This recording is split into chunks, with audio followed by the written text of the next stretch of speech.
Bonjour, bienvenue à toutes et à tous sur Cocotte TV. Aujourd'hui, une nouvelle vidéo de présentation qui porte sur une carte mère, la Sabertooth 990 FX-R 2.0 d'Asus. Oui, nous allons vous parler d'une carte mère AMD, car nous en avons tout simplement reçu une avec un processeur FX dessus qui sera prochainement testé à la ferme. Une carte mère qui est résolument haut de gamme, car elle vaut encore 200 € dans le commerce. Comme d'habitude, on se lance à la découverte de cette dernière. On va commencer par le bundle, les accessoires et la carte mère en elle-même.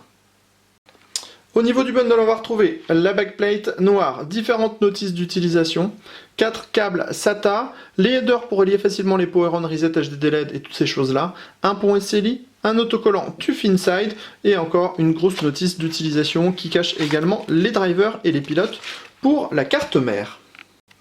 On se lance à l'assaut de la carte mère, comme toujours avec les produits de la gamme Sabertooth. On a des couleurs qui sont spécifique, on va dire, donc on aime ou on n'aime pas. Là, le mélange est plutôt agréable à l'œil, mais clairement, il faudra avoir un ventirad de type Noctua pour avoir un mariage qui est à peu près sympa, ou alors des ventirades entièrement noirs. Au niveau de la carte mère en elle-même, on a ici le socket avec un FX 8370 qu'on testera très prochainement. Ce processeur sera alimenté par pas moins de 10 phases d'alimentation, qui sont toutes sous un énorme dissipateur qui s'occupe aussi du chipset en lui-même. Ensuite, au niveau de la mémoire, on est bien sûr en DDR3,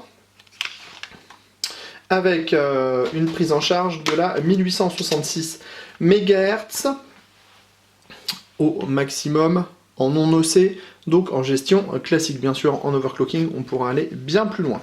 On a comme toujours les petits boutons très pratiques chez Asus comme le même OK. Ensuite, on a le 24 broches ATX, un header USB 3.0. On retrouve ici pas moins de 8 ports SATA 3, donc à une vitesse de 6 gigabits par seconde avec support du RAID 0, 1, 5 et 10. On a ici le dissipateur du chipset, donc il faut savoir que la carte mère elle propose un 990 FX et un SB950, le SB950 ici, étant ici, et le 990 sous l'autre dissipateur. Ici on va avoir tous les connecteurs additionnels pour par exemple l'USB, le power on, le reset. On a également le petit bouton pour le direct key. Ensuite viennent toute la partie PCI Express. Alors, on a 3 ports PCI Express 2.0 en 16X, ces trois-là, qui sont câblés en 8.8 avec 2 cartes et en 16.8.8 avec 3 cartes. Ensuite, on a un port ici en 2.0, 16X également, mais sa vitesse est de 4X uniquement. Ensuite, on a un PCI Express 1X et un PCI. Comme on le voit, on a plutôt un joli mariage sur l'ensemble de la carte mère avec un PCB noir et on le voit, tous les condensateurs en fait proposent une finition au chrome et légèrement beige sur le côté. On voit aussi qu'on a des phases d'alimentation type militaire et ça se voit puisque Asus a mis des petits chevrons sur ces dernières. Au niveau du panneau arrière, on va retrouver un PS2, 2 USB 2.0, une sortie optique, 2 USB 3.0, 2 eSATA, 4 USB 2.0, 2 USB 3.0, le reset BIOS, l'Ethernet MID, 2 USB 2.0 et le son en 7.1. Comme toujours, on va finir avec un petit tour de près.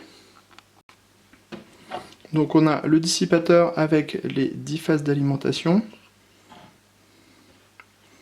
le socket AM3+, avec un FX 8370, le dissipateur du South Bridge, la partie DDR3 avec 4 ports en 1866 MHz maximum, le 24 broches ATX, le header USB 3.0, les 8 connecteurs SATA 3 à 6 gigabits par seconde, le dissipateur du South Bridge à 950, les connecteurs additionnels pour les power on et les USB, Et enfin, la partie PCI Express avec 3 PCI Express 2.0 16X, donc ils seront câblés en 16, 16, 16, 16, 16, 8, un PCI Express 2.0 en 4X, un PCI Express 1X et un PCI.